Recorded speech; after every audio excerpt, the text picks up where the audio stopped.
Dr. Baker, shall we do some myth busting for anyone who's a bit hesitant of the benefits or the health benefits of the carnivore diet?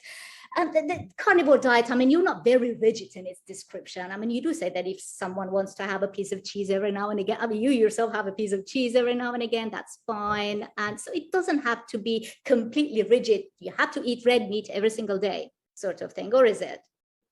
No, it's if you read my book, I mentioned that there's certainly room for variability, and I think people just, I mean, it's not sort of the opposite of what like veganism, where there's a strict ideology attached to it. This is basically just we're using animal foods to get us healthier, appreciating how nutritious they actually are, and how well our physiology tends to do with them, and then you kind of just use what you need, and if you like, for instance, my diet right now is pretty much red meat and eggs, steak and eggs.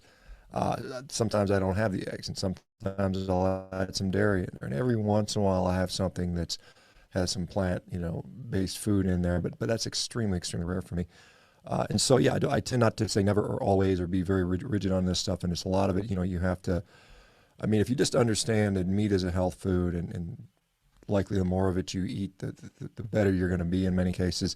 And then you just kind of put that in context, and I think that really helps to get you where. Now, there's some people, for whatever reason, maybe they have some strong food addiction issues, maybe they have some really, really severe autoimmune or gut issues where they have to be very strict for an extended period of time, and some people like it, and they just like it's the simplicity of it. It's not hard. It doesn't take a lot of planning and timing and calculation outside of maybe perhaps being a type 1 diabetic, but yeah, I mean, I've been intentionally not strict about this, or very dogmatic about it, because I think there's a lot of nuance, and there's a lot of stuff we don't know yet. So I think that's how we should approach it.